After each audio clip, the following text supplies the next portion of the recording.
At Sierra, discover great deals on top brand workout gear, like high-quality walking shoes, which might lead to another discovery. 40,000 steps, baby. Who's on top now, Karen? You've taken the office step challenge a step too far. Don't worry, though. Sierra also has yoga gear. It might be a good place to find your zen. Discover top brands at unexpectedly low prices. Sierra, let's get moving. On WhatsApp, no one can see or hear your personal messages. Whether it's a voice call, message, or sending a password. To WhatsApp, it's all just this. So whether you're sharing the streaming password in the family chat or trading those late-night voice messages that could basically become a podcast, your personal messages stay between you, your friends, and your family. No one else. Not even us. WhatsApp. Message privately with everyone. This is Optimal Relationships Daily, Using Healthy Conflict to Improve Your Relationship by Dr. Susan Chanderbhan of chanpsych.com. Most people don't associate conflict with anything good. Some people even do whatever they can to avoid it, especially in relationships. But a relationship without conflict is likely one that is heading for trouble. The healthiest, happiest couples are often the ones who know how to handle conflicts the right way. Yes, there is a better way to argue and work through disagreements. When you choose to work on making your conflicts healthier, it can actually improve your relationship rather than harm it. So, what can you do to make your conflicts with your partner healthier while boosting your relationship in the process? Respect each other. Before you step into a conflict with your partner or anyone, you both have to choose to be respectful. That doesn't mean you have to agree with everything. It doesn't mean your emotions won't try to get in the way.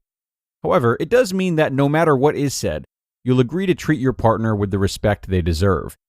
Listen to them. Wait before speaking. Don't interrupt. Adopting an attitude of respect lets both of you know where you stand before the disagreement even begins. You might be surprised by the powerful impact respect has, especially in an argument or moments of conflict. Taking this attitude reminds you that the relationship is bigger than the conflict. Stay focused on the present.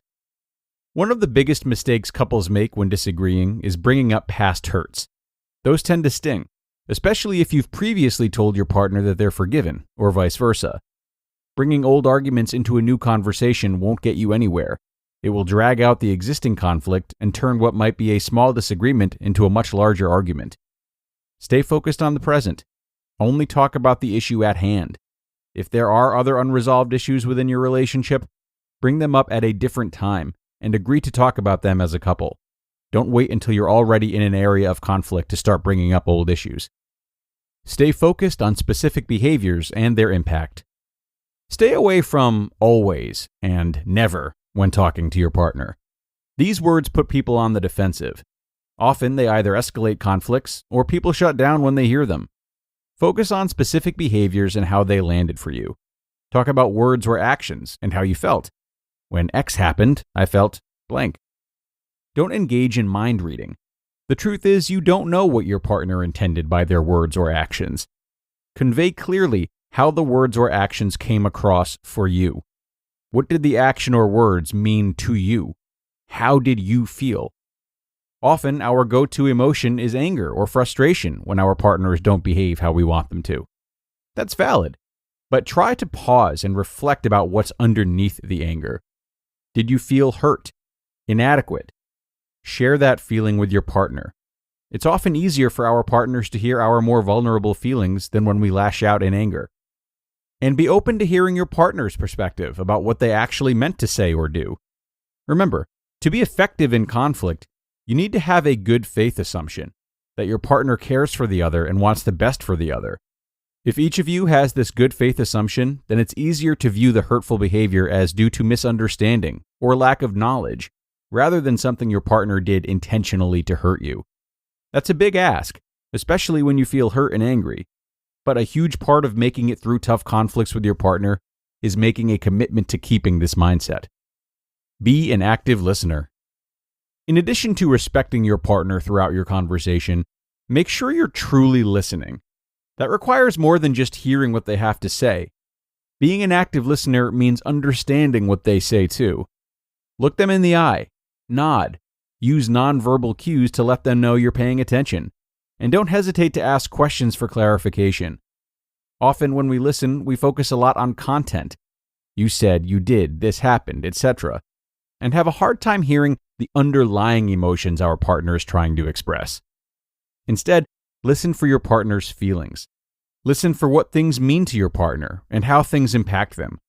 Taking this approach will help you truly understand your partner's perspective. When your partner knows you're truly listening, they'll be more likely to do the same in return. It's much easier to resolve a conflict and build intimacy when both of you are willing to understand each other's needs. Remember, you are on the same team. Conflicts can threaten to drive a wedge between you and your partner. If you let the conflicts grow, that gap will widen, and you'll become more disconnected. It'll be harder for you to both remember one very important thing. You're on the same team. You might not agree on everything. Maybe you have different opinions on various subjects. Maybe you disagree on how to accomplish certain tasks. But at the end of the day, you both want what's best for your relationship. When you keep that in mind, you can approach conflicts differently. You're less likely to feel attacked by what your partner thinks or what they have to say. You'll even be more willing to work things out together, rather than feel like there must be a winner each time you disagree. Conflicts in your relationship don't have to be a bad thing. When you approach them the right way and resolve to respect each other, there aren't many things you won't be able to work out as a team. Keep these ideas in mind to make your conflicts healthy. It may sound strange, but conflict is important for a healthy, growing relationship. Conflict helps you understand your partner better, their needs, their desires, and sore spots. And ultimately, this knowledge will strengthen your relationship. You just listened to the post titled, Using Healthy Conflict to Improve Your Relationship by Dr. Susan Chanderbhan of Chanpsych.com. This episode is brought to you by State Farm. Checking off the boxes on your to-do list is a great feeling. And when it comes to checking off coverage, a State Farm agent can help you choose an option that's right for you. Whether you prefer talking in person, on the phone, or using the award-winning app, it's nice knowing you have help finding coverage that best fits your needs. Like a good neighbor, State Farm is there.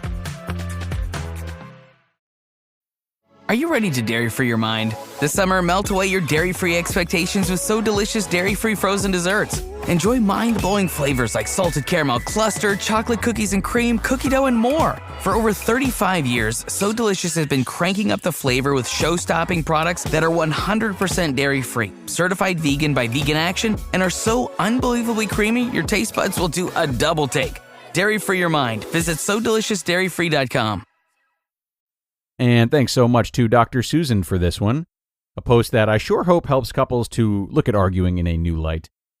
Even in otherwise healthy relationships, we often have the expectation that arguing is bad, that it's like a fight or a battlefield. We make this assumption, and therefore it's easy to justify and not think beyond our aggressive reactions or defensive feelings. They seem like what's status quo, so we allow them. Again, this even holds true in relationships that are generally good ones. But this doesn't have to be the case.